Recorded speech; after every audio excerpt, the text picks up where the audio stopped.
idea the amount of ignorant mess we're about to get into right now. Sit your $5 ass down before I make it. Hello and welcome to a brand new episode of Black on Black Cinema. I'm your host, Jay. I'm here with my co-host, Micah. Hey. And Terrence. What's up? All right, guys, we're back. This is episode 173, Harriet. This is the 2019 biographical film about Harriet Tubman, starring Cynthia Erivo and directed by Kasi Lemmons. You may know Kasi Lemmons from two movies we've done previously. She directed Eve's Bayou, and she also directed Talk to Me, which we did in the past as well. And she was in Candyman. She got murked. Right. Yeah. Right. In Candyman. Yeah, because she was hanging out with a white woman not minding her goddamn business. Yeah. Yeah, she got her fucked up. So this film deals with sort of what I would refer to as the story that everyone knows about Harriet Tubman, which is her escaping to freedom on her own, adding more details that maybe people don't know, and then her deciding to then go back into the South from Philadelphia and as far as Canada to save other slaves and bring them to freedom. Micah, well, Terrence, you're the only one who had seen this previously to us watching it for the show. So I'll start with Micah. What were your thoughts on this? This movie was okay. It wasn't bad. It wasn't as bad as I thought it was. Or it was what I thought it was going to be. It's fine. It's like this is the perfect movie to take a class field trip to. A bunch of middle schoolers to the movie theater to take them to go see a movie about Harriet Tubman. That's exactly what this is. It's not like hard hitting, you know what I mean? It's got something that could be educational for middle schoolers. It could be entertaining for dumb high schoolers, and it's a fun movie. I mean, it's mediocre. And mediocre is not bad. It just means mediocre is quite the opposite. Well, not quite the opposite, but mediocre just means it's just kind of in the middle. You know, it's not like the greatest thing in the world, as you know, reviews on Rotten Tomatoes are apparently saying it is, and it's not the worst thing in the world either. Yo, I think this thing has like a 90-something on Rotten Tomatoes, yo. Out of what? Okay. That's fine. That's fine. Okay. Oh, I'm sorry. It's a 73. No, but that's where it should be. Okay. Yeah. I think that's probably about as high as that bar should get. It should probably be about a 69. Nice. I'm an asshole. So the audience score is 97. Yeah, that's all right. That's what I saw. That wait. The audience score is a 97? Yeah. I mean, come on, yo. Come on, yo. We don't get to see us a lot. And there's never been a movie about Harriet Tubman before, right? So I don't believe so. There haven't been like made for TV movies? Maybe a made for TV. Maybe, but no, certainly not a big screen. We're made for TV. You know, no theatrical. We'll get there. I feel the same way. It's fine. Yeah, it's a fine. If you had to give it a score, you going like just a 2.5 out of 5? It's a fine out of 5. It's okay. If I had to give it a score, it's probably a 2 or 2.5 at most. No, it's a 2. It'd be a 2.5 if it was a little shorter. Okay. I know that's my complaint for every movie, but every movie has a bunch of crap in it that could be chopped off. Yeah, I agree with you. So for me, I hadn't seen it before this. I would firmly say it is. I agree with you. It's better than I thought it would be. It's fine. Like it really is it's fine. It does some things well. I think Cynthia Erivo was good. I liked her as Harriet Tubman. My major issue with it, besides it just being kind of right in the middle, is I didn't find any other characters interesting. Like, it's a whole ass movie, yo. You can't just make no other characters. They just all kind of fade into the background.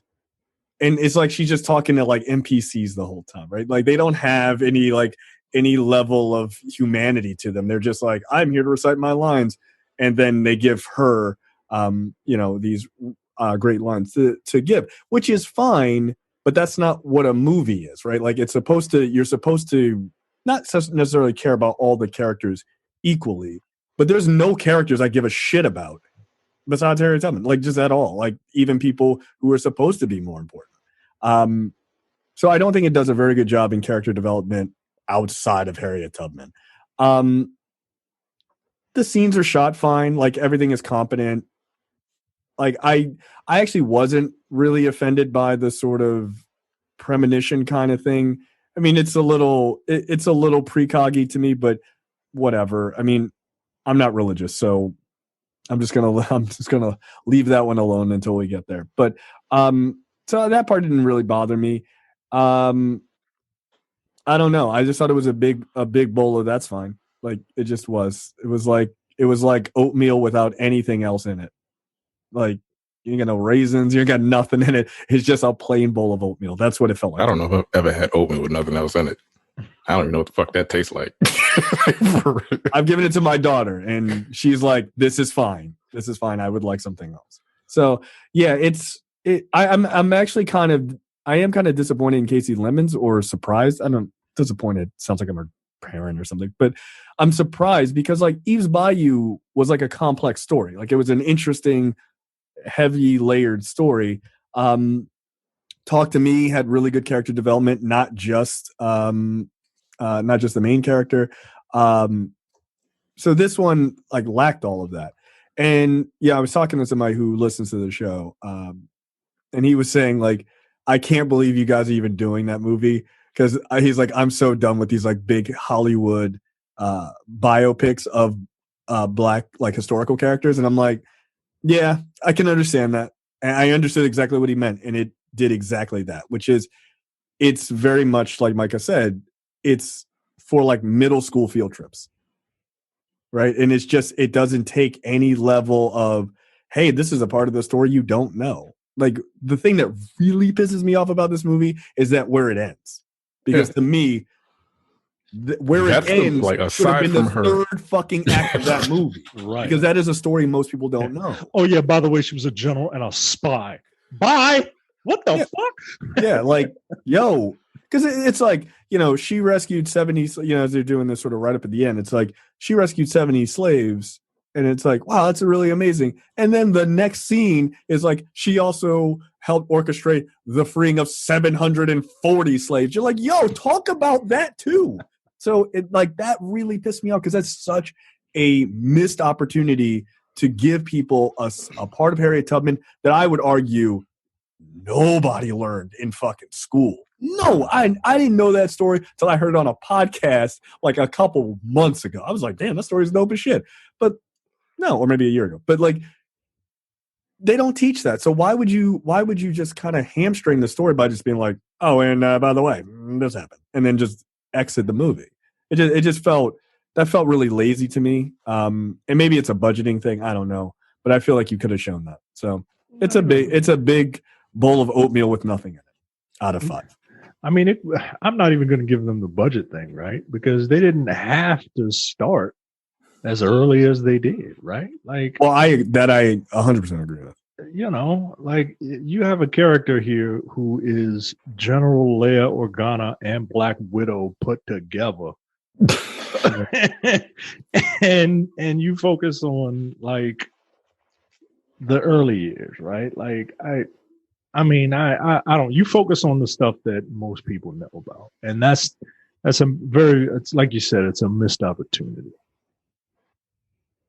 Yeah, Terrence, your thoughts? Yeah, y'all said exactly what I said, and it was just fine.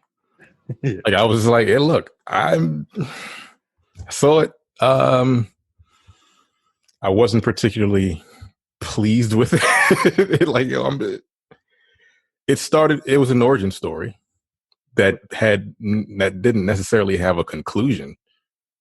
Like it was a made-for-TV movie. That's what I said, I think, in the review. Like it felt like it was a made-for-television movie, like a Lifetime movie with a slightly higher budget. Yeah, that's what it was. No, I think like really that's really obvious in the second act, Like it really does quite feel like a made-for-TV movie. Yeah, and I'm like, what am I watching? I mean, we know this story, and like you said, like I said, I think I said the same thing at the ending. They were like, oh yeah, and she just freed a bunch of slaves, and I'm like, but why did you end there? Why did you put like the little footnotes at the end of the movie? That's corny. Well, it's super corny, but like, I don't know, man. Look, and this is my own prerogative, right? But I would have started like the first act would have been kind of a fast forwarding through, like it would have started with her going back and rescuing slaves. We already know that she's like, we know that story. You don't need to repeat that story. We're not getting a Harriet Tubman 2 back for more. So just tell the fucking story. Like you don't need to tell the first quarter of her entire life for the entire movie. So I would have been like, the first act would have been her in Philadelphia, like you just got here, you only been here, you're crazy to go back, and then her just like going back and rescuing people for like that first act, just being just a badass and just getting that moniker of being Moses and all this other stuff. And yeah, like they focus too much on that family that owned her. I'm like, I don't give a fuck about these people, and neither do you, because you didn't even make them remotely interesting as even villains. That would have been the first act. The second act would have been, just sort of her general notoriety as like a conductor on the Underground Railroad and like her moving her way up internally in that and, still doing all this stuff. The third act, the end of the second act would have bled into, the Civil War is happening. The third act is the Combie raid, which is like, if you're going to make Harriet Tubman into like an action star the way you did the trailer, that story is like some third act fucking Marvel type of shit. Like, do that, because that story is amazing. But they were just like, nah, just write it in at the end. Right. Put it in cursive so it'll look interesting. Fuck off. Like, it was insulting. Like, it's just insulting to me. So, yeah, I was just kind of like, all right. It's funny because I had to watch it again. And because I had to like skim through it. And I turned it on and I'm like, I don't want to watch this. Like I literally thought to myself, I really don't want to watch this again. And it's not because it's bad. It's just because like it's not interesting. It's boring to me. And that sounds fucked up, but like, it's a boring ass movie. It's just it was a 2. Yeah, because it wasn't terrible. Like I said, I kept saying it's not bad. That's exactly what I said. I'm like, it's not bad. It's just there. Yeah. Ugh. So one thing I'd recommend before we get into the episode, and I do have another thing I want to say. There's a podcast called Uncivil, which is just about kind of stories that a lot of people don't know of the Civil War. You should listen to that. The very first episode is about the Combie raid. It is incredible, one, how they tell it, but to listen to that story is fucking dope. Like, it's super dope. So, Micah, you'll appreciate this one line from it, which was, she was not considered the James Bond of the Combie raid. She was considered M. So like she wasn't just like, hey, I'm gonna go like do the action sequence. Like, she coordinated the shit. Like, to show a black woman in that level of power, how you miss that opportunity is beyond. Right. I don't get it. Like, maybe you should listen to that episode of the podcast. I don't know. It won a Peabody Award. So fuck them, right? Wasn't this co-written by a white dude? It feels like that's probably true. If I'm not mistaken. Gregory Allen Howard. Black I don't or white? I don't know. That sounds black as shit. Yeah, yeah. Gregory Allen Howard. If you're gonna have a, no, he's black. Name. Oh, okay. Yeah, they the 3 best in the world, That's fine. So okay. Yeah, no. I don't ever want to see this again. I don't. It's fine. All right, Micah. Oh, before we start, look, just kind of like a kind of sad news, actually. So we found out this weekend that one of our listeners, Lance Weeks, who was a fan of the show and participated in our fan group and stuff like that, really funny guy. He passed away. He was only 35. He passed away suddenly back in March, actually. We just didn't know that, right? because we never met face to face. And I just happened to message him because I hadn't seen him in the group. And I just saw on his profile that he had passed away. So, if you knew Lance, I know he did a podcast as well. If you knew him or your family or friends or whatever, my condolences, all of our condolences to your loss. It's a real shame to hear that he passed away. He seemed like a really nice guy. So that's it. So back to the regular show. Micah, take it away. Wow, thank you for that uplifting intro as we shit on this movie. Yeah. Well, you know what? Lance would have it no other way. If we're being honest. Harriet. The setting is Maryland, 1849. How do you pronounce her name? Araminta? Minty? Yeah, probably Araminta. Yeah, that's probably. Minty Ross wakes up from a nightmare of her two other sisters being taken away as they had been sold to another slave owner in the South. What we find out later is that this is an example of what director Kasi Lemmons calls her spider sense, the spells that she has.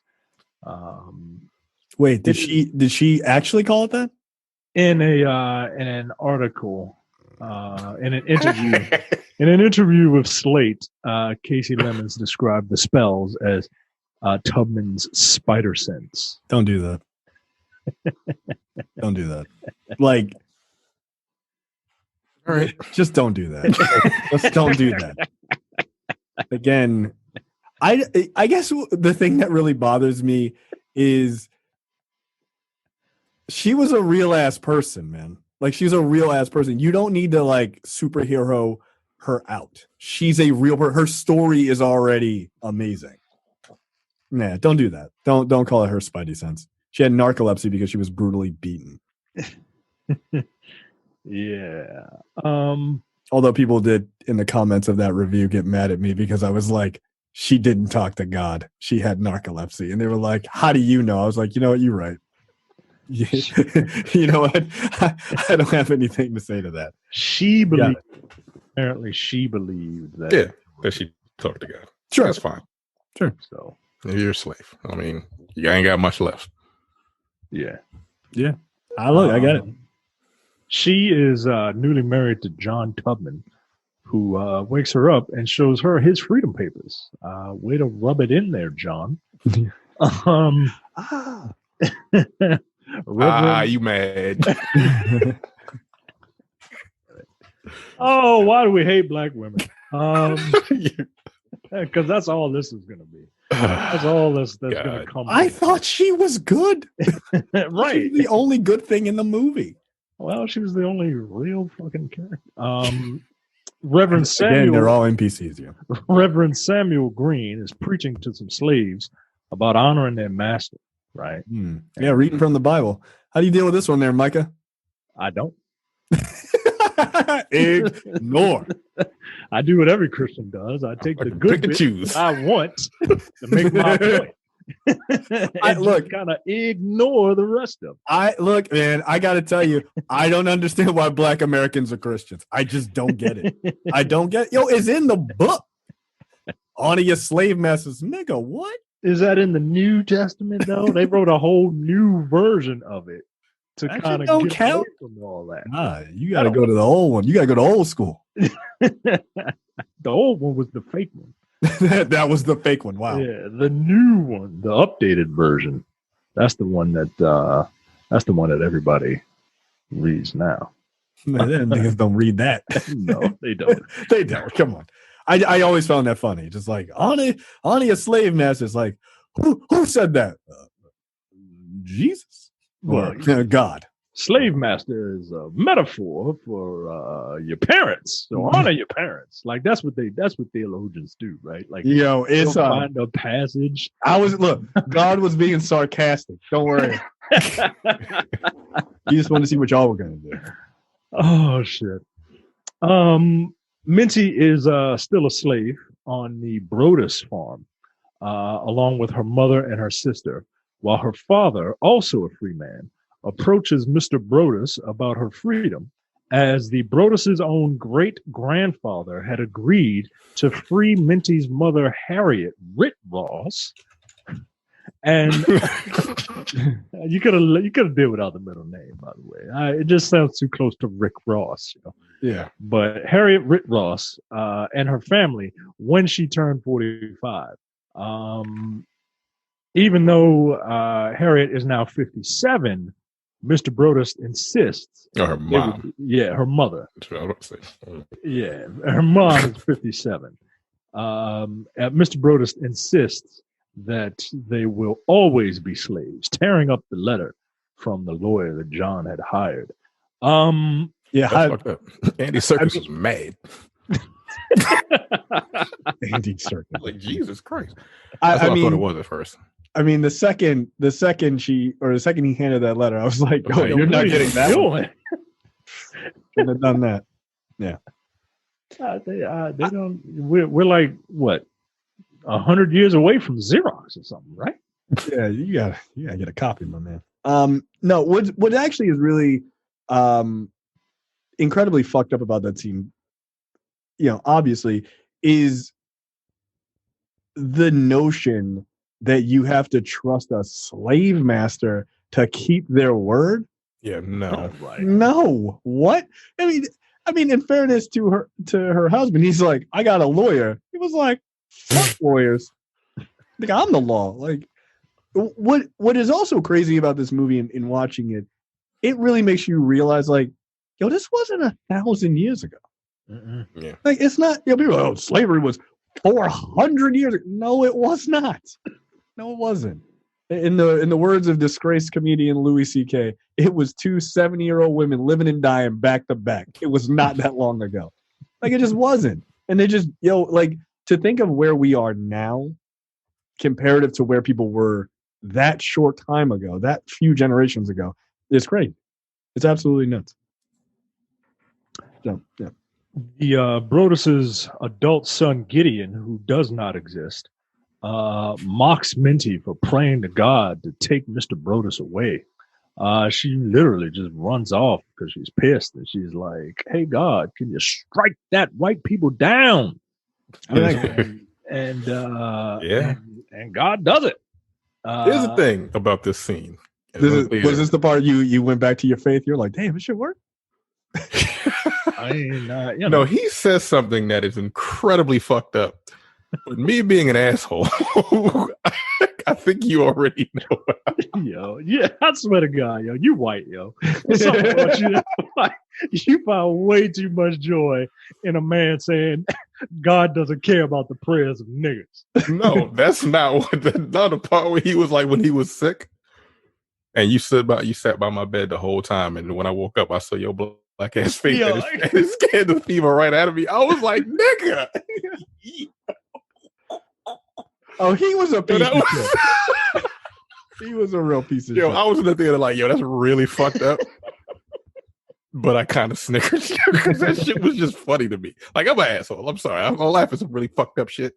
And that was look, it's a line. It's a line someone would say to someone right now as an insult, like one black person to another. Right. Plus, his delivery was pretty spot on. It was super fucked up. It was really fucked up. So, although the Broduses did have a son, the son's name was Jonathan, and little is known about him. As those facts suggest, they suggest just about everything in the movie that involves the Gideon character and his dogged years-long pursuit of Tubman, up to and including the final standoff in the woods, was drumroll, please, made up for the movie. Of course it was. Again, her story is already super interesting. You don't need to create this character. Can we go on a tangent really quickly?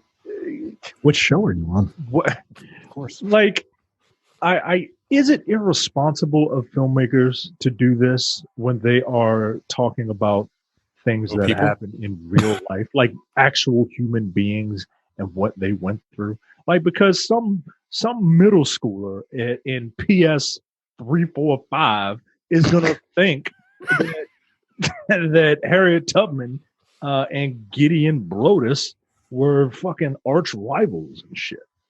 Yeah, I think it is a bit irresponsible. I think there's artistic license, right? Like I think like that would be reasonable. But I think like why did you need to create a villain?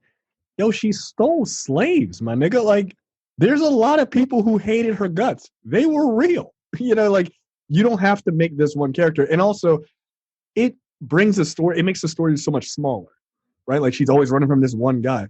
Nigga, she's running from every white man in a fucking 2,000-mile radius. Right. What are you If you were to tell that story, you wouldn't have a particular character to go against. It would just be all white people.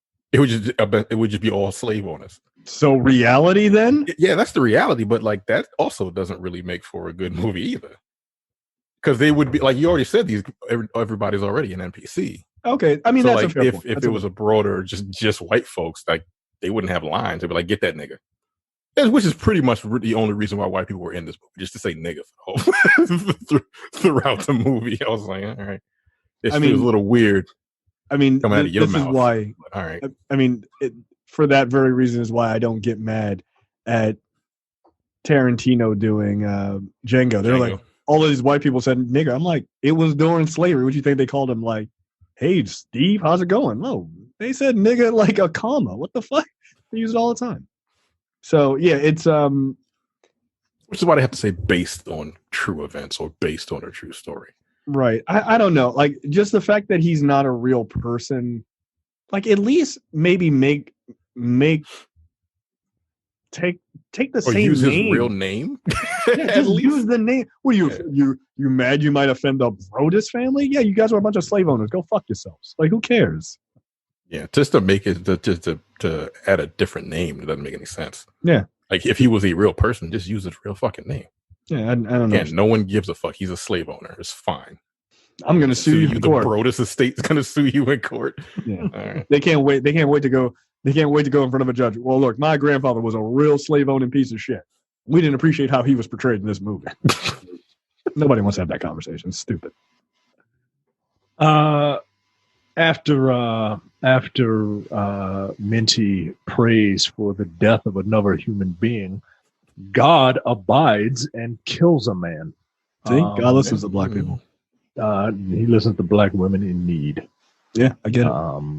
Mr. Brodus dies shortly afterward, alarming Gideon, who decides to sell Minty because he don't want that juju on his farm. Yeah, he thought she put a root on it. Minty, who suffers spidey sense, aka spells, since being struck in the head as a girl, has a vision of herself escaping to freedom. So she decides, you know what?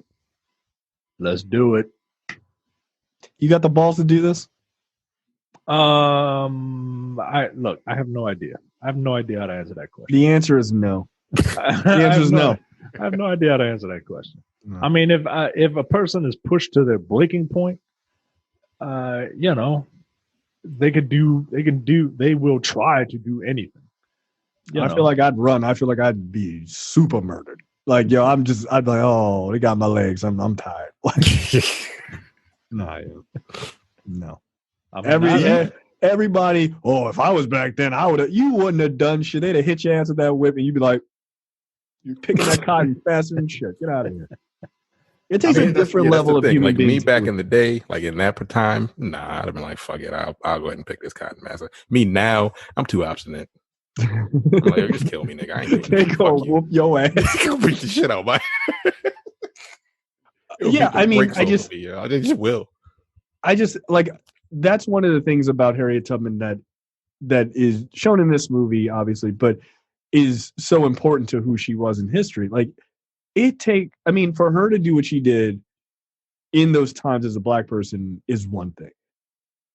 As a black woman is a completely different animal. Like she's not a person who could without a gun, like probably really physically defend herself versus a bunch of men. Like, you know what I mean? Like you're not getting down into a boxing match with Gideon. Like that's not going to work out.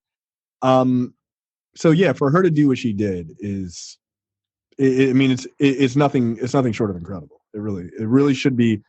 Like, I hate that everyone just goes, "Oh, what do you know about Harriet Tubman? She freed slaves," and that's all kids know. I'm like, yo, she was incredible as a person, and the fact that we know more about like other generals than her is just the most irritating thing to me. She's so incredible. There were talks of replacing and putting her on a $20 bill, nigga. And they would do that, but Trump was like, "Nah, don't do that now."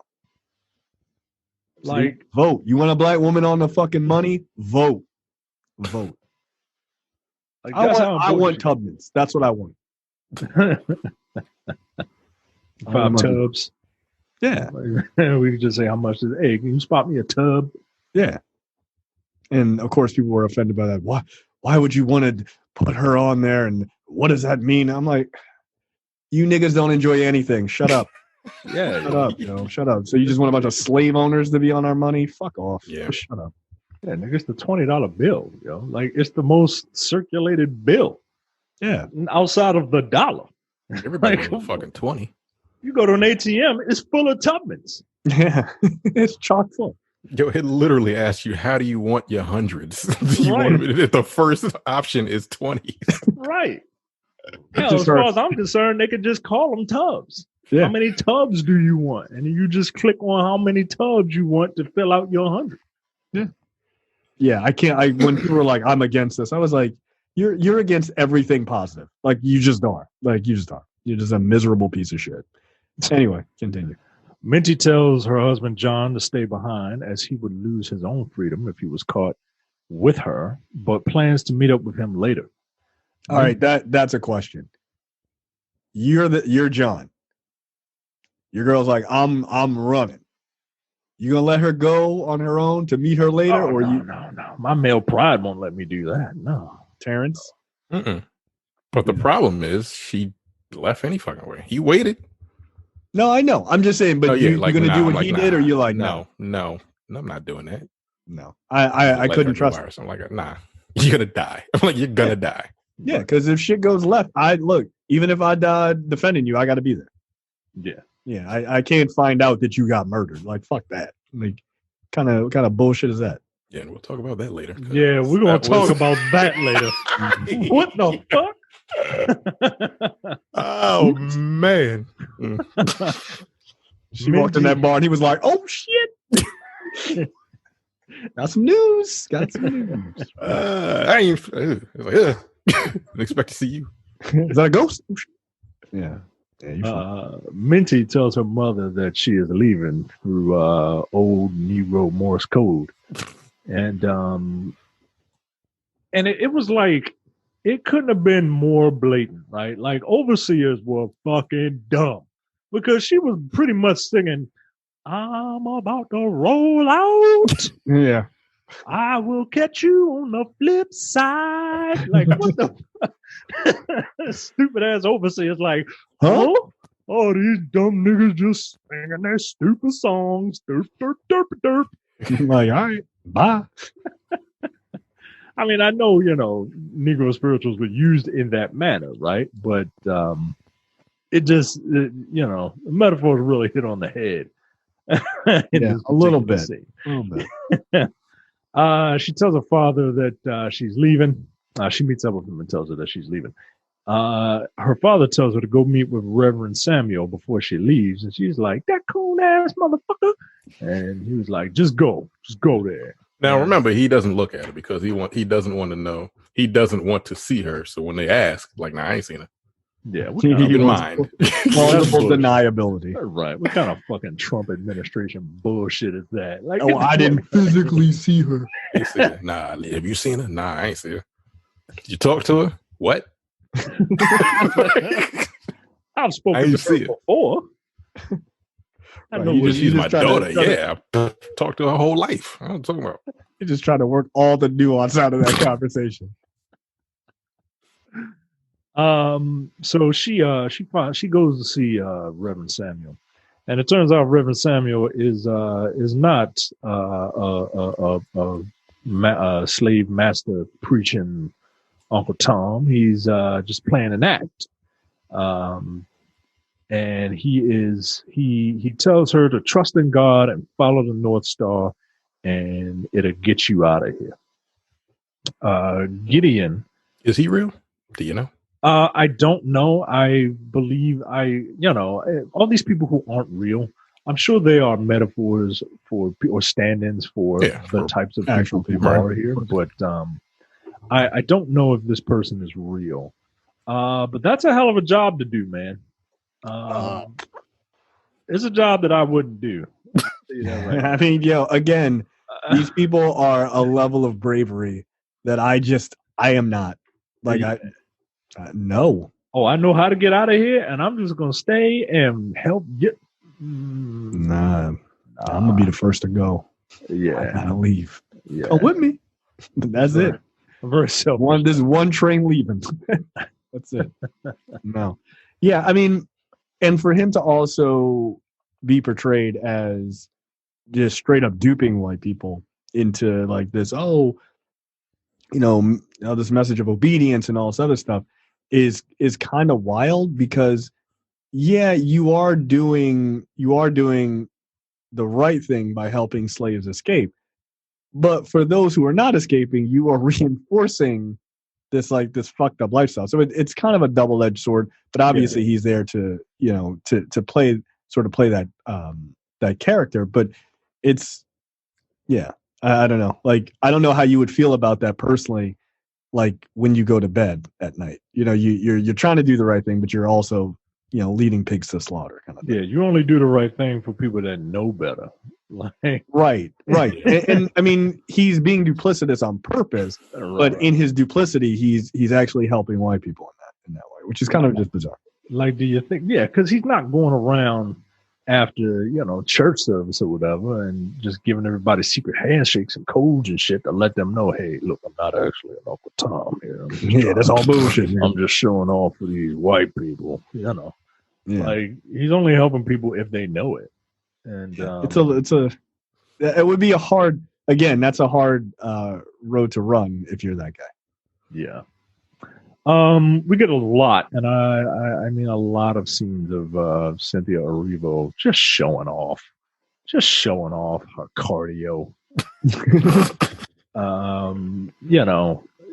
She's a very fit person. I believe she was a dancer at one point, and yeah, she's just running through the woods and shit. She runs 100 miles, pretending to fall because like she's got to make it look like, oh, I'm uncoordinated, even though I'm the most fit person on this fucking set. And she's being chased. I love your runner jealousy.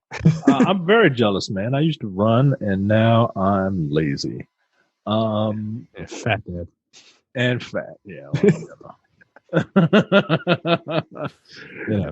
Gideon pursues Harriet, or Minty, and eventually finds her at a bridge over a river where he promises not to sell her if he comes back. Again, white man promises are they're worth about as much as, I don't know, a Tubman is right now. So, no, fuck that. I mean, come with me. I would have jumped off that bridge. She hesitated more than I would have. Like, gone. It wouldn't have been no conversation. Oh, hell no. And even if it was a conversation, he'd have been like, come with me. I promise not to sell you. And then I'd have been like, oh, like your great granddaddy promised not to sell my great grandmammy. Fuck you, nigga. And then just jump. And see, at this point, like if I were to run at that point, that's when I'd have died. Likely. The second my foot touched that water, you're around. It's a wrap for you. You're gonna jump into the Delaware River, nigga. You will never make it out. No. Oh, hell no. If he knew you well enough, he'd be like, "Go ahead, jump. I dare you." Right? You're like, can I go home? You got me. Fuck it. Come on, Gideon. Let's go. God damn it. Call my bluff. Minty is presumed drowned. She meets up with some Quakers that know Reverend Samuel Green, and the Quakers aid her successfully to the Pennsylvania border. I like how she was just like hop, skip, and a jump right over that border.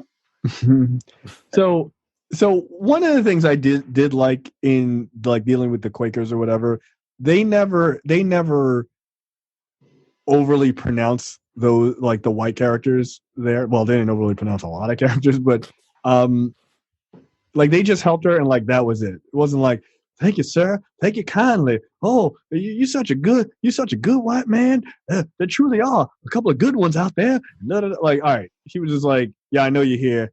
Get out of my You're truck. right. And then he like, just I know bounced. you out there. Come on out now. Yeah. She was So like, I "Oh, liked word?" it. Like they didn't overplay like white people's help, which by the way, she got a lot of it because she would never have been able to make it without these people helping her. But I like that they were just like, yeah. We know.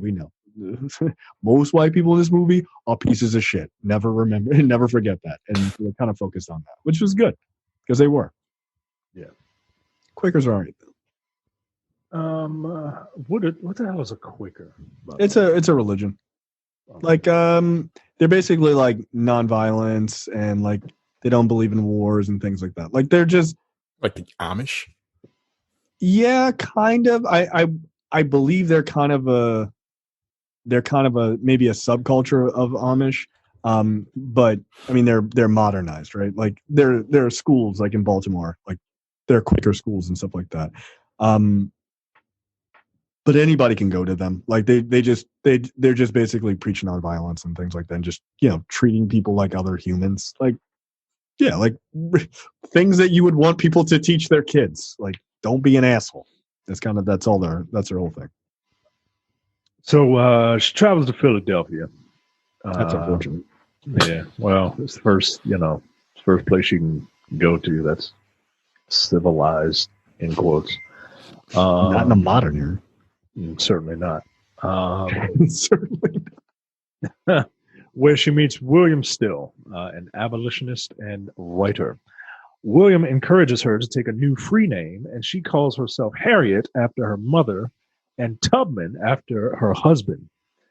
Harriet tells William about an incident where an overseer cracked her head open at 13. You see, she was at the store with Gideon, and Harriet's brother had snuck on to follow him. Because, Gideon or Robert is like, I don't trust that made up guy around my sister. I'm a father, and I won't be conspicuous at all. Well, the overseer came into the market looking for Robert, her brother. And when he found him, he threw a paperweight or something at him. And Harriet, with her superhuman reflexes, jumped in front of that paperweight to take that blow for her brother and cracked her head. And this is the origin of her powers of getting spells. This is apparently Harriet Tubman in real life, from all accounts, did have like narcolepsy or whatever, right? And that was one of the being severely beaten right. is one of the reasons. I don't know if this particular it obviously it isn't, right? Because one of the characters doesn't even exist in the story. But yeah, that's the origin of her precognition, so to speak. I mean, here's the thing. It's an interesting way they tell that story from the perspective of her jumping in the way to save a white man, right? Like that's like a very slave mentality. No. She's jumping in front of her brother. Oh, I'm sorry. So like but that's interesting. Like even that her jumping in front of her brother is still reinforcing the idea that she is always there to throw herself in the face of violence to save other people. Yeah, that's her Captain America jumping on a grenade.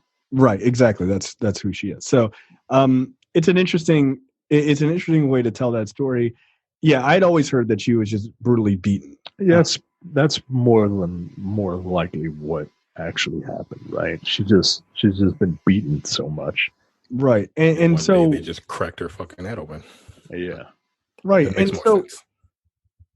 I guess my whole thing is like I'm wondering why do they tell it the way they did versus what seems to be more accurate, right? And all I can think of is that plays to your earlier statement, Michael, which is this movie is more for like middle school, field trip kid, situation, right? So you don't want to keep harping on the brutality of slavery. So you give her a story that reinforces how she is seen now instead of, she was just a little girl and they just beat the brakes off of her because she was just there, right? So it's kind of an interesting thing, but the thing I don't like in movies about slavery is I'm not a person who gets triggered by those kind of things of like, don't show it because it's too much. I want you to show what it is, because I think slavery is 1,000 times worse than it is ever portrayed in movies and television. And the reason why people don't take it seriously is because we almost never see it. And it's like, oh, just a bunch of niggas singing and dancing.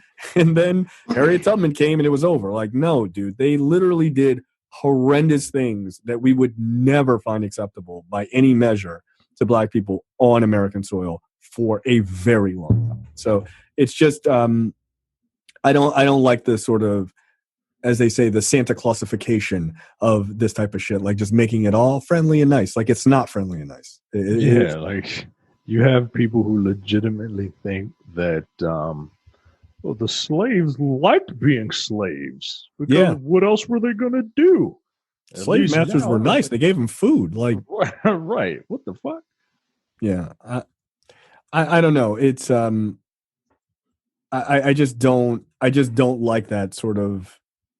I hate that sort of like trying to clean it up. It's slavery, man. I go like they did horrible things, and this movie like just touches on it. And I understand why people, Black people especially, don't want to relive those things in movies. I get that, like it's just relive trauma, but I think when we allow it to not be told fully, it might feel good for us to get that relief, but what it does is it ultimately helps white people especially to not take it as serious. Like, you ever watch fucking Schindler's List? Nah, nigga, they don't candy coat anything. That shit at all. No, Spielberg is fucking Jewish, right? And the thing is, Jews don't want you to think that shit was like, wasn't a big deal. Like, they don't want you to think that, because their whole thing is like, never again. They want you to know how brutal and fucking horrible it was. And the biggest difference between that and like, they don't give a fuck about us, but they also actually have that shit on film. They have video of like the aftermath of the Holocaust. That shit is fucking horrible. Like, if they had video of like slaves being beaten the way they really were, right, it would be a little bit different. But we have a word of mouth. And like, that's why people didn't like 12 Years a Slave. Like, because that was about as close to as brutal as it could have been. That shit was a fucking horror movie. Yeah, that was pretty. I don't know how accurate it was, but like, it showed a pretty decent amount of what the hell happened. And that's why people were like crying in the movie theater when I went to see. I'm like, God damn. Well, that we didn't want to see that shit. I mean, Amistad, I thought was a pretty good representation of slavery as well. Like, it was. That was also Spielberg, right? Yeah, wasn't that Spielberg? Yes, it was. Yeah. That, hey, funny thing, I saw that on a school field trip. Yeah, I saw it with you. Yeah, I know. We were in high school. That's true. But that movie didn't pull punches. Like, it just didn't. But I don't think it should. Like, I think you should show what this shit is, so people go, God damn, are you fucking serious? Because whatever you see on screen, to quote Quentin Tarantino, white man, whatever you see or whatever you think slavery was, it was 60 times worse than what you think it was. And that's the point. So when you show it in some like bullshit, like hunky dory, everything is like bad, but like not horrible. When you do that, you give space for people who don't buy into the severity of it. You give them space to just go, yeah, see, it wasn't even that bad. They were singing. Like, there are stories of pregnant slaves working in fields and doing like something that pissed off their masters or overseers and having their children cut out of them and letting them bleed out. Like, you're never going to see that in a fucking movie. You're never going to see that in a movie. But those things happened. So like whatever you think of it, it is always going to be worse. So don't fucking sugarcoat it. Just give people the reality and let the chips fall where they may. But again, this is for fucking middle schoolers, so whatever. She meets Marie Buchanan, played by Janelle Monáe, who is not a real person. She was invented for this movie. I don't care. She's super fun. I will allow it. She is the fashionable daughter of a freed slave who was born free, and is now a boarding house proprietor. The two of them have a little bit of a, not argument, but they butt heads a little bit in the beginning because Harriet is like, I think Marie said something, and Harriet was like, "What the fuck you know? What the fuck you know about being a slave? Yeah, bitch, you were born free. You don't know what the fuck I had to do to get up here." She was like, "You know what? You're right. I apologize." I mean, what else you gonna say? Right. She was something like, "Girl, you smell like all outdoors. You need to take a bath." Like, bitch. Like, yeah, like you've never smelled fear or something. Right. It was like, which was it was a hell of a line. Yeah. After a few months in Philadelphia, against the advice of Marie and William, Harriet decides, "I'm going to go back for my man." She successfully makes it to John's homestead, only to find out that he got remarried because, I thought you were dead. And he's expecting a baby with his new wife. Now, this part of the movie... Go ahead and lie. Go ahead and lie on the internet. Go ahead. I had a bit on Al Gore's internet. Go ahead and lie. I had a bit of an issue with. What issue did you have? I mean, hold on. Did you watch this movie with your wife? No, she had no interest in watching it. God damn. It's like, I know it. And it don't I know the story. I mean, she's not wrong.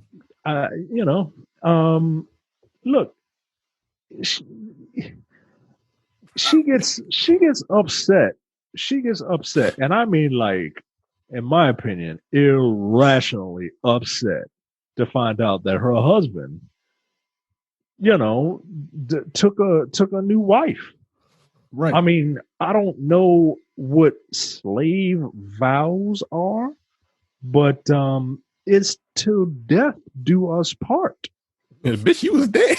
You were dead. I thought it was over. And he said it. He was like, "You left me." I mean, he ain't wrong. You left me, and they told me you jumped into the Delaware River and died. Yeah. And she had been gone at that point for a year. Yeah. And she was not like, she didn't even bother. She couldn't see his point of view. She was just like, no.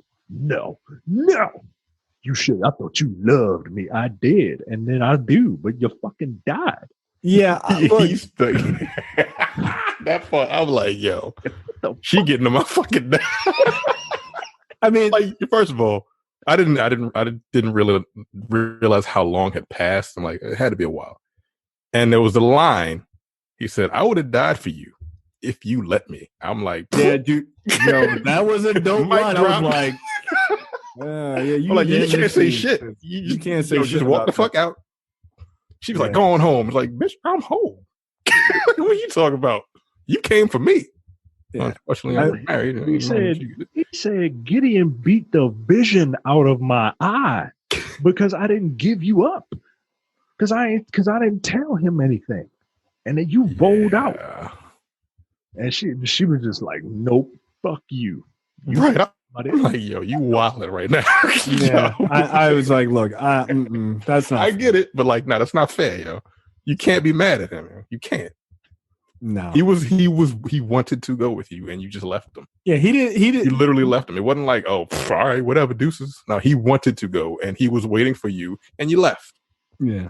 And then gotta beat- then under his understanding, you had been dead for a year. Yeah, and you died. How long you waiting after your wife dies before you start dating, Micah? Go and tell that lie. I'm not answering that question. Yeah. That question at all. Oh, because I'm gonna forward it to her. Whatever you say is not long enough. You waiting? How long you waiting? However long you waiting, I'm waiting 10 times. One day longer than you. You play a Price is Right rules. 800-801. No, I would just die alone because that's the right thing to do. Exactly. I would die 10 times over. Yeah, that's fine. Mm-hmm. Okay. Right. You got a hot year. Yeah. Nah. Well, I don't know how long he waited. I don't know how far. Yeah, I mean, along the woman this woman is pregnant. They say she just got pregnant yesterday. Yeah. That dude waited 6 weeks. Yeah, maybe. No, like once they found out she was dead, I'm like, damn, I got to grieve for a little bit, and I'm free. I mean, she left my ass to begin with. Right. She just left me. You gotta do some rationalized shit. You're right. I mean, I was already mad, so like that should give me a head start of 3 months. Like I was gonna go, but she told me not to go. And then that nigga, that white people fucking beat the vision out of my. You know what? Fuck her, yo. I'm a. You know what? Fuck her. Let me go holler at Hattie. Let me go holler at Hattie over here. He ends up waiting like 2 weeks. He's like, after he does the math, it's like, yeah, I think 2 weeks is long enough. That's fine. If I was allowed to go, I'd have waited. Uh-huh. Yeah. Yeah, you can't be mad at that guy. Yeah. Like you just simply can't. That ain't right. Yeah, get the hell out of here, yo. Devastated by this news. Devastated, irrationally devastated by this news. All right. Oh, hold on. Let's be fair. Let's be fair and balanced. We'll deliver the scenario you decide. Okay. What if you left home, you went to work, Micah, you tripped and you fell into a creek that is 4 feet. I'd have died. And somebody said, Micah dead. And it turns out a year later you come back and your wife is married to somebody else. How mad you gonna be? I'm gonna get it. A year later? I get it. Look. A year is 12 months. That's a while, yeah. That's a long time, yo. No, I'm talking about you alive. You come home and some other niggas pushing your son in a swing. You ain't gotta say all that. No, See, I'm trying to coach the response. You ain't gonna future Like, mine. yeah, All right, in this scenario, nah. Fuck that and fuck Russell Wilson. You ain't gonna have some fucking Russell Wilson ass, cornball ass, curly hair, black dude ass, fucking MVP. Show him all fucking bad. Writing songs and shit. Drinking lean, sitting outside the house. Why the fuck were you going for a year? Nah, if this is a castaway situation, like I like to think that I'd be like Tom Hanks. I would get it. But nah, yo, you jealous, nigga. You ain't gonna get nothing. You ain't gonna be pushing my son around. That's gonna be a fucking problem. Bro. That's gonna be a real. Oh, y'all married? That's fine. Don't touch my kid. Right. He don't need your help on the swing. Get the fuck out of here. Yeah, that's the only reason why I added that, because I knew that would coax a real response. How you truly feel. You see what happens when you have kids? You don't give a fuck about your spouse anymore. He got angry to find out some nigga pushed his son on a swing. That's how fatherhood fucks you up. Like her, we'll be fine. I get it. Right. I have no nigga swing. It's like fucking playing with my kid. Right. Nah, we gotta fight then. Nah. Right. I gotta show him who his daddy is. Fuck that shit. I was lost on an island. Where the fuck you been? Oh. All right, please. Devastated by the news that this nigga moved on when he thought that she was dead. Harriet decides to free her family instead. I get that. Fuck this dude. After seeing it in a premonition, you see, she saw it in a premonition, so she was like, you know what? I don't need you anyway. God got other plans for me. So she meets with her family, all but her sister Rachel, who refuses to leave her 2 children. And they travel north. Look, I get that.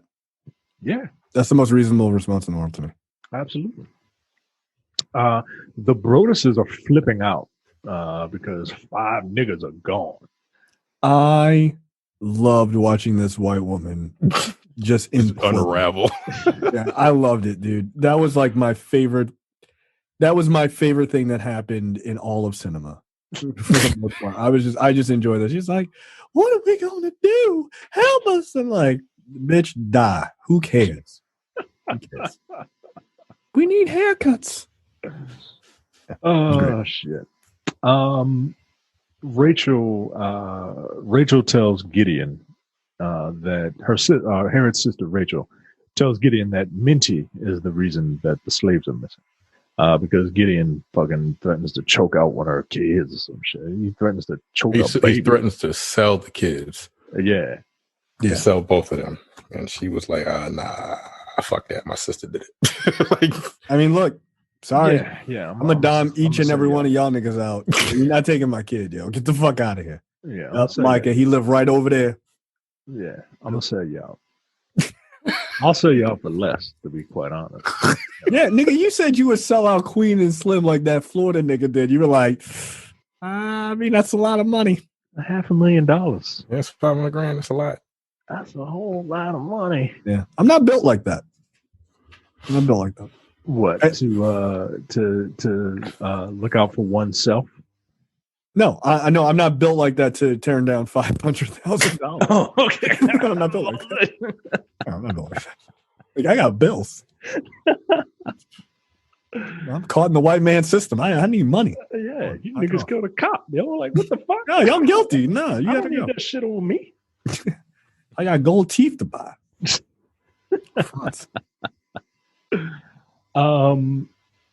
So yeah, Rachel tells her, "Hey, my sister did it. Minty did it."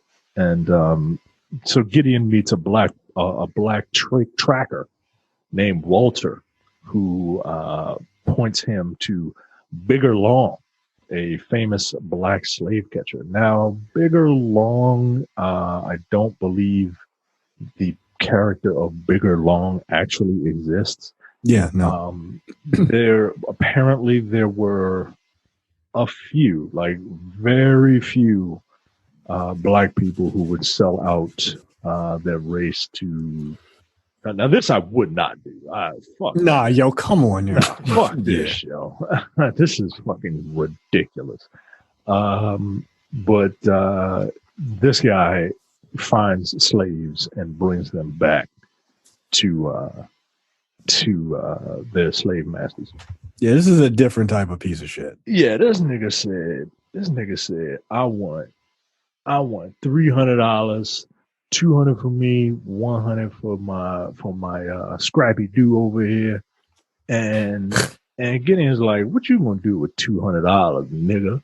And this motherfucker said, I'm gonna go get me some white whores. I'm like, God damn. You a bold dude, man. Right. And everybody put their hands on their triggers. It was like about to put a bunch of holes in this nigga. I'm just fucking with y'all. Like him and Michael Jackson was like, oh shit, it's about to go down. Yo. I thought he was one of the actors in that DeBarge movie that they did. He may have been in that fucking He might have been. I don't know. He could play a young Michael Jackson. I could see it. He looks like that nigga. Yeah. I was like, that's the first thing I saw when I saw him. I was like, right, young Michael Jackson. As she is leading her family to freedom, she has a premonition of danger. You see, she sees Bigger and Michael Jackson, and she detours the caravan to a lake. A brief argument ensues about crossing the lake because a bunch of black people and they looking at water. What the fuck? I'm not Jesus. I can't walk over it. And that's the only way I know how a human being can traverse over water. Yeah, it's your only mode. Yeah. And then Micah comes and yells at Harriet Tubman that he was like, no, we're going another way. Right, we're going around this bitch. Fuck Yeah, that. you're like, nah, that big old fucking lurch looking at like he looked mad tall compared to everybody. Yo, she's like 5 feet tall. She's super short. Yeah, she's 5 feet tall. Apparently, the I real fucking don't Harriet know Tubman is 5 feet, and Cynthia Erivo is 5'1". Damn. There you go. Wow, she's my wife's height, so she is short as shit. So imagine the height disparity between me and your wife, and I'm like, I ain't getting in that fucking water. Yeah, that's why she had that thing on her. Yeah. She had a fucking flintlock on her. God damn. And look, her brother was like, you ain't gonna shoot me. Now let's go. And she used her she talked to God, right? She had her she dialed him up on speed dial, Xavier style. See, I like to think that black people use more of a Nextel or a Boost Mobile situation. Of course. And she just walked through. She waded in the water, guys. Literally. She waded in the water. I'm so glad that song was not playing at the time. Like, yeah, come on. I'm shocked it wasn't. Turn this shit off. I'm like, I'm not finishing this. Get out of here. This is a little too on the nose. Yeah. I mean, this is a cool scene because it really shows like it plays up her faith. I think in a more practical way than just her having this sort of premonitions. But once she gets across and everybody's like, yo, this 5-foot woman made it across this river, to Micah's delight, we can walk. We'll be fine. And once they get across, like she just basically is like, yo, I'm the leader of this group. Stop fucking around. Y'all listen to me. And it's a great moment of her showing her authority. Yeah. And they were like, you got it. You got it. So, and then that's when Michael Jackson's like, damn, I think this woman can talk to God. It's like, okay. I'm like, what am I doing? I need to talk to the man in the mirror. I was you beat me to it. God damn it. That's good. Oh man. Oh shit. William introduces Harriet to at this point, right? At this point is when I sent that message about how I have gotten to the Assassin's Creed portion of this film. William introduces Harriet to the officers of the Underground Railroad. That's why you said that's and it's like, because that's what happens in every Assassin's Creed game, right? Like your best friend is some famous person, right? And Leonardo da Vinci, right? And you meet like the other famous people in this secret, syndicate of people who move in the shadows to benefit the mankind and shit. And I don't know. It just struck me, and it just struck me as very like a little corny, but is the one guy? I assume the one guy's supposed to be Frederick Douglass. Yeah, one of them is Frederick Douglass. One of them is Frederick Douglass. Yes. What's his name? I mean, he got the Frederick Douglass haircut. Yeah, Tory Kittles is his name. Mm-hmm. He is Frederick Douglass. I'm hearing more and more things about him lately. Frederick Douglass. That nigga did not know Frederick Douglass was dead. That's your Harriet continues to return, guiding dozens of slaves to freedom as a conductor on the Underground Railroad. And a myth begins to grow about the person responsible, who is dubbed Moses. Harriet goes to retrieve her sister back at the Brodus' plantation, but Rachel refuses to leave without her children. Again, understandable. Yeah, I get it. And she gets it too. Walter, the Michael Jackson dude, meets Harriet in the woods as she's talking to God. And he's like, yo, can you really talk to God? And she was like, maybe. He was like, and Michael Jackson's like, yo, I want to talk to God too. You think if I work with you you can give me God's number? She's like, you don't moonwalk your little ass up out of this forest. He even has the little mustache. It's kind of hilarious. So yeah, he wants to work with her now because she's a precog and can predict the future. I mean, it is kind of cool because she converts him without ever having to do anything for him, and he's just so impressed by her, right? Yeah. I actually he's one of the few characters I actually was like, all right, I kind of like this character. Like he was somewhat interesting in the little bit they gave you. Yeah. When the Fugitive Slave Act passes, the escaped slaves are in jeopardy of being brought back. This country is garbage. This is one of the most garbage laws of all time, of all fucking time. Besides slavery, it's one of the worst. Hey, you fought your way to freedom. Yeah, they gonna come and get your ass anyway. God damn! Come on, man. Got to go to Canada now. A bunch of angry white people standing on some stairs in fucking Baltimore. That shit ain't right. Gideon is livid when he discovers that Harriet is Moses. That big black motherfucker is like, yeah, I heard Moses is Harriet Tubman. And he's like, who the fuck is Harriet Tubman? And he was like, it's Minty. He was like, shit, Minty? She's still alive? Apparently. So Gideon pursues her to Philadelphia along with Bigger Long. While they're there, they find Marie and they question her. And they ended up killing her. This scene is kind of fucked up. It's a good thing she doesn't exist, but that kick that he gave her at the last, like, Jesus Christ, dude. Yeah, that was pretty brutal. God damn. Janelle Monáe was like, hey, go. Your master's calling for your boy, and then he just fucking kicks the shit out of her, yo. God. Yeah. He was punching her like a man. Yeah. I was like, you need to relax, my nigga.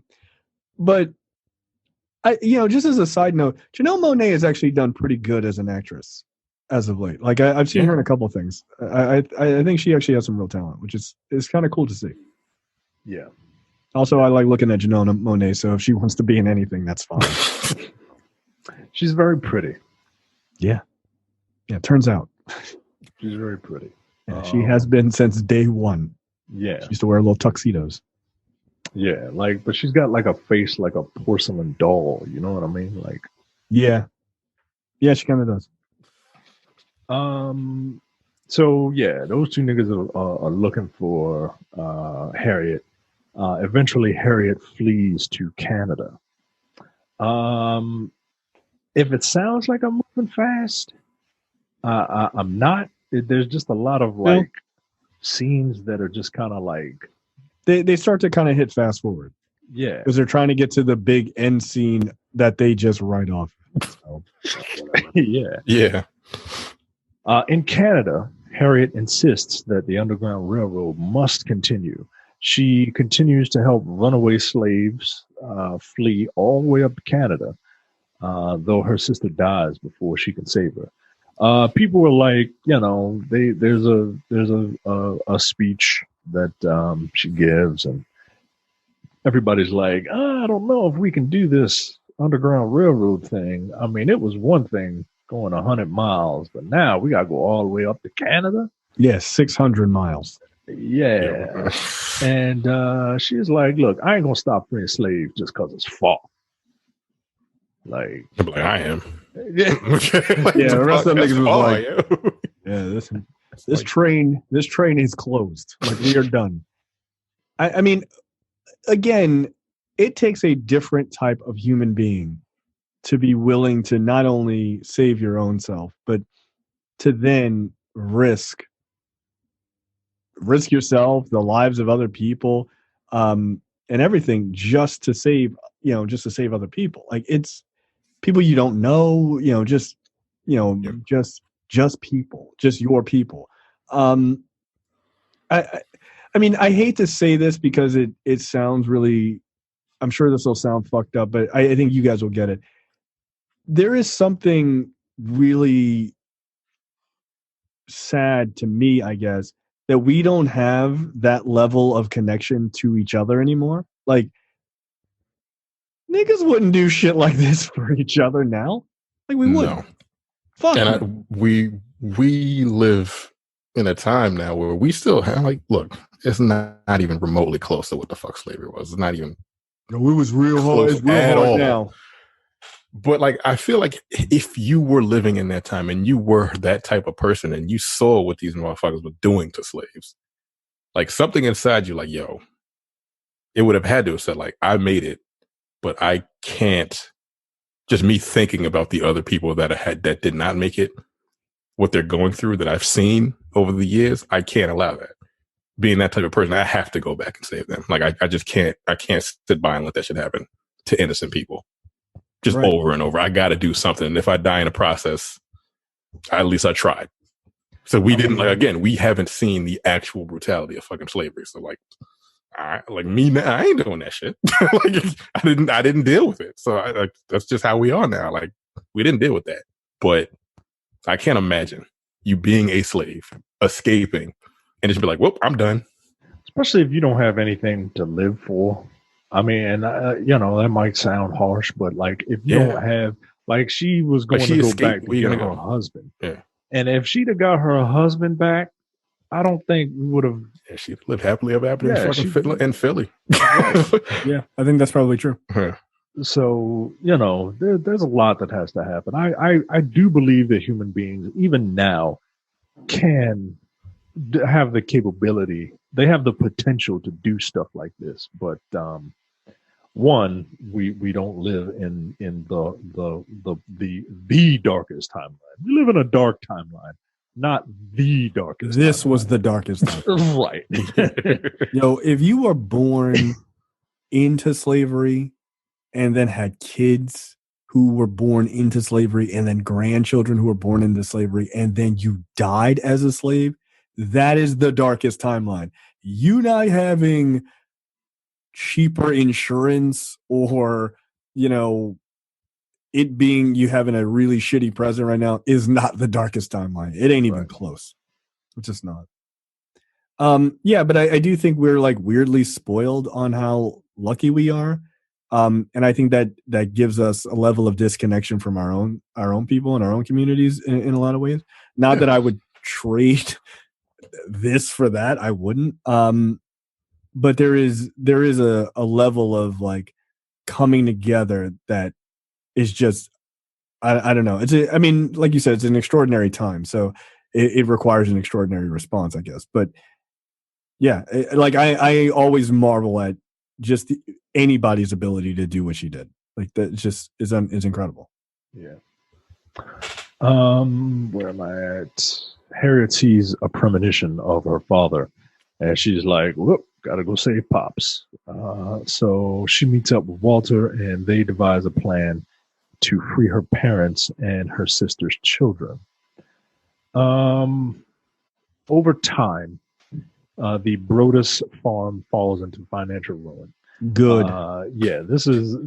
I agree with you. This is hearing this white woman lament about her problems. It damn near got me hard. Yeah, I really enjoy. I loved every minute of it. I really enjoy when white women are in distress. It's like, what am I gonna do?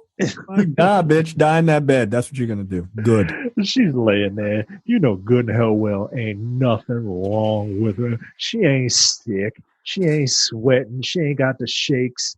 She nothing, yo. She's just being a white woman, over dramatic, and the niggers is gone. Right. That girl's trying to kill me. Yo, right. I did laugh when she knocked the tray out of her hand. That black girl was like, "Yo, what the fuck, bitch? I made that tea." Yo, what is your problem? Relax. So, Karen, relax. You're all right. fellow slave owners, this is fucked up. This is some white people logic right here. Yo, we skipped the one scene. Like it was a short scene when Gideon was writing a letter and they had to pay off their debt. She was like, "Here's $7." I was like, "What the fuck? What am I gonna I do? hope to make another payment next month." I'm like, "Yo, $7? What the fuck you gonna do?" Like, I'm gonna wipe my ass with this shit. You're not my face. Money is wild back then, yo. $7. Well, not only is it wild, but like, they're like, yo, I hope we can make the payment next month.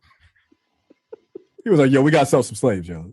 This is embarrassing. We can't afford a $7 bill. Come on.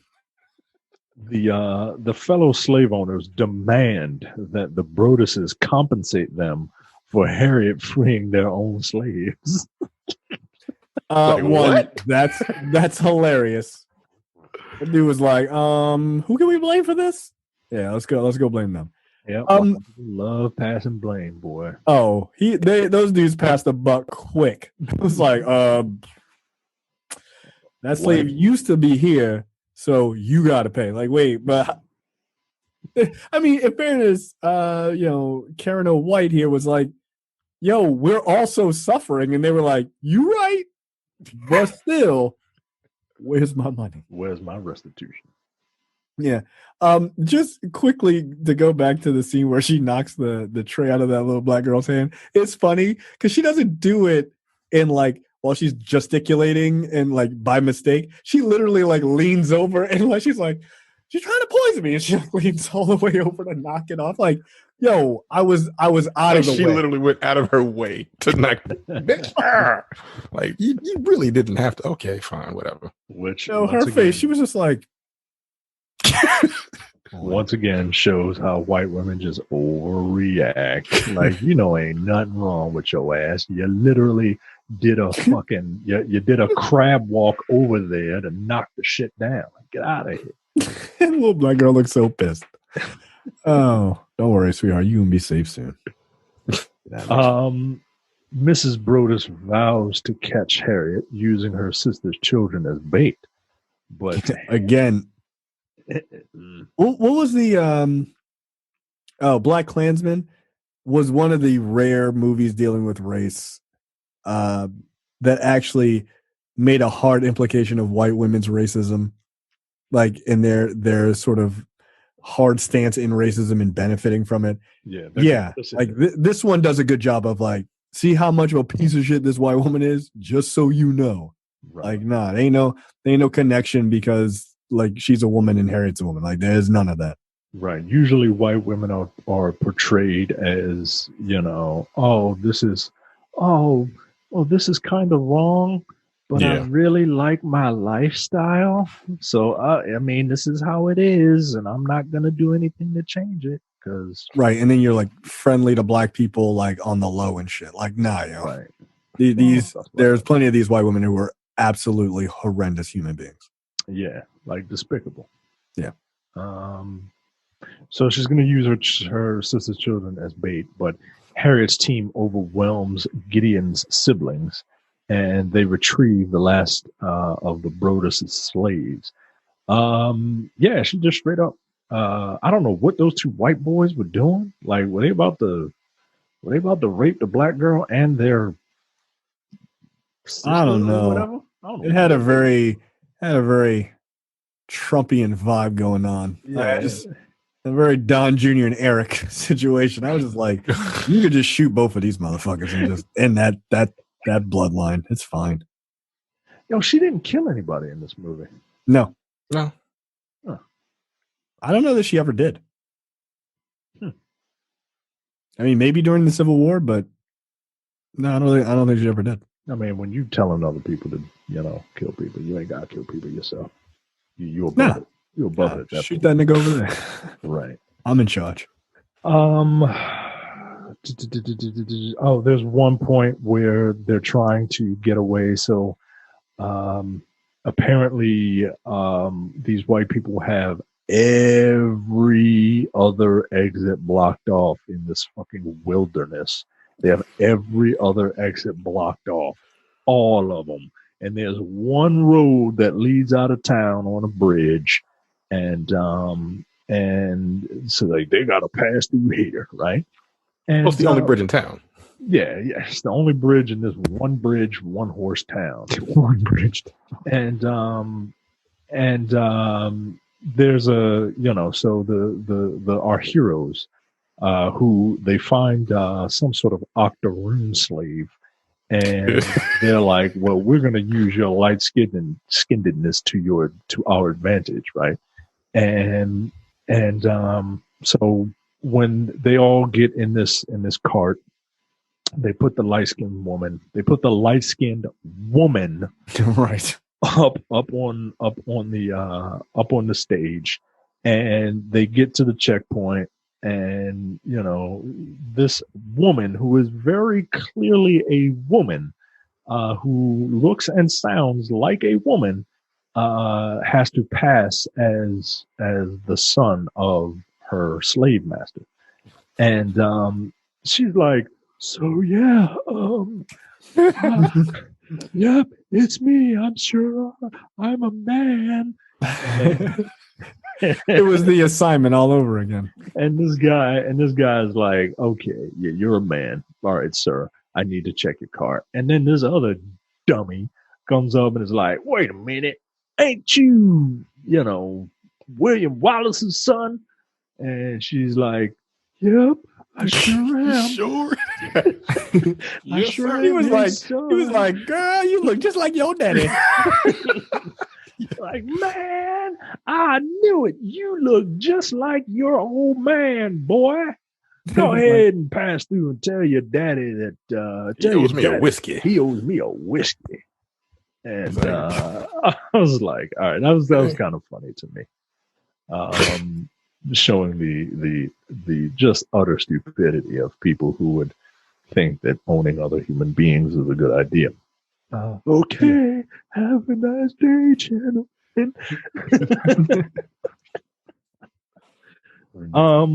So they get past that checkpoint, right? And they start loading up and they get on a boat because they're going to load into the next video game zone where they'll be safe because mobs don't track you from zone to zone.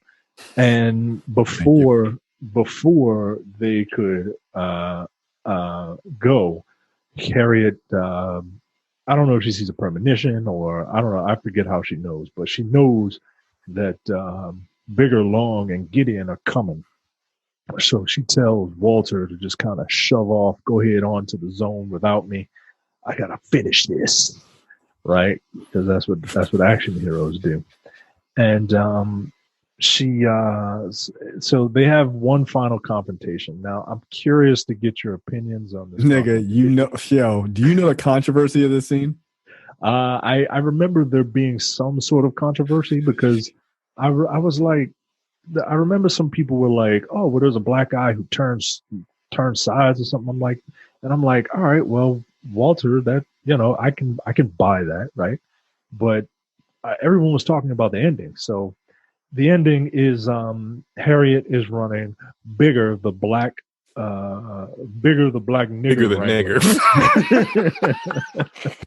He goes and he's like, So stupid. He's like, I got you, bitch. You coming with me. And Bigger was under orders to not kill her, to not kill Harriet. And Harriet is like, I'm gonna live free or die, and somebody should make that a flag. And then she shoots Bigger's hat off. And she was like, and he was like, correct shot, man. I was like, God damn. Yeah. Like a goddamn comic book or a cartoon. He was just like, so you gonna die, bitch. Right. He's like, that was my best hat. You know how hard it was for me to get this hat? This is 1852, bitch. Like, what the fuck? They don't just give hats to niggas. So he's about to shoot her, and Gideon shoots Bigger in the head.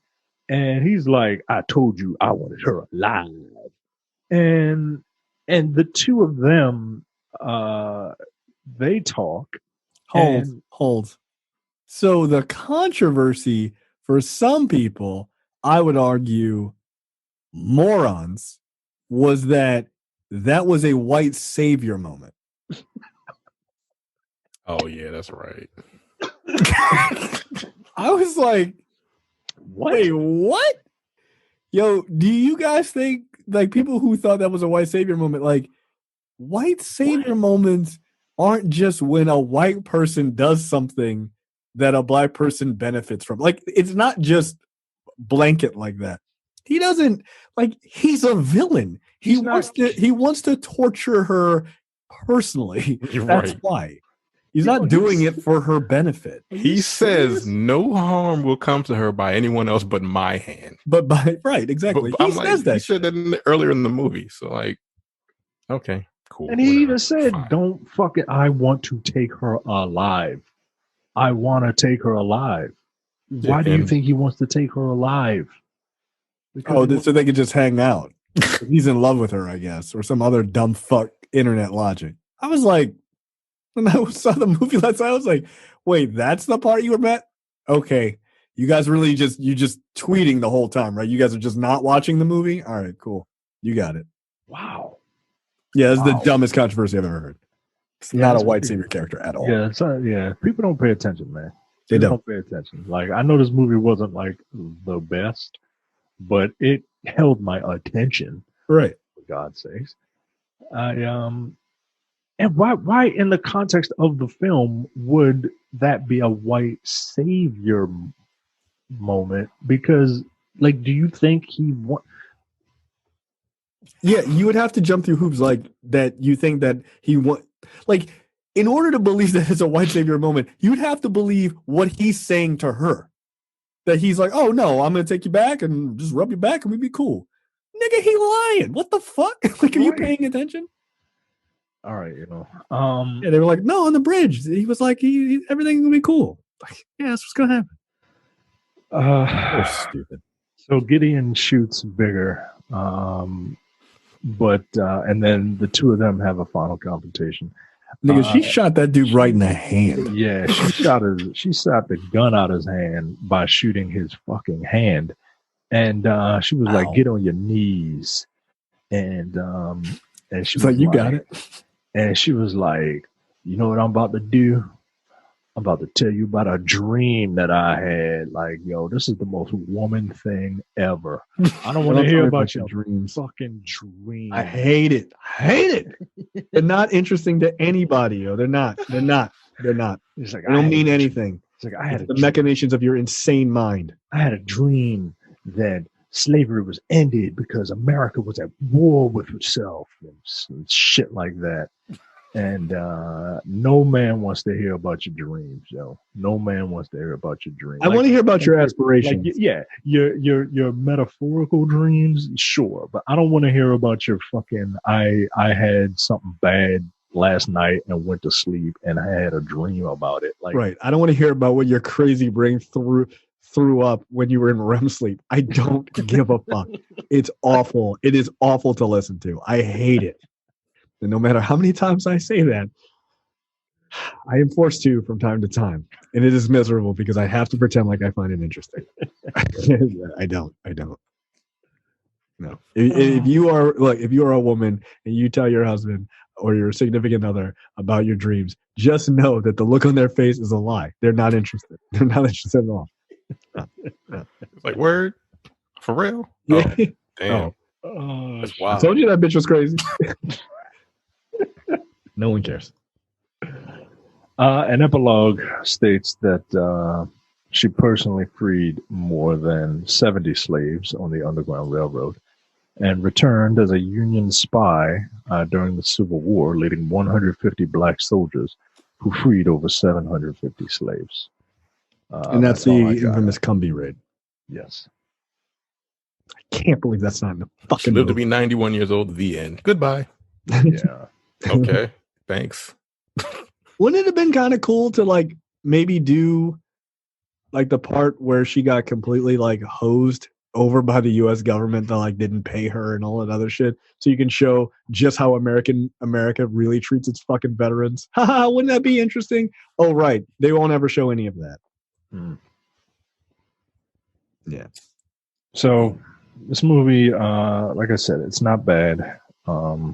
if you want to introduce your child to Harriet Tubman and they don't like to read, this is a good alternative. The actual quality of the film, like the way the film was shot and the look of the film, is fine. Everything about this film is fine. It's not. I would like to see a story about Harriet Tubman that delves a little deeper, that is a little more visceral. Because, like you said, that's what this shit is. And slavery is not something that, if you show the its true nature, you're not gonna get desensitized to it. You're not. Like, it's something that is, I don't know, man. It just, the movie's fine. The movie's fine. Terrence, any parting words? Nope. Again, I don't need to see it again. I'm good. Yeah. That's pretty much my sentiments as well. Okay, that's it for us. That's episode 173. For Harriet, we will be back next week with another preview episode. So we will see you guys next time. See you. They do. Bye. You're watching the Black on Black Cinema YouTube channel. Make sure you check out our full reviews of Black movies, past and present. And every other week, we do a preview episode where we talk about a random topic that affects the Black community.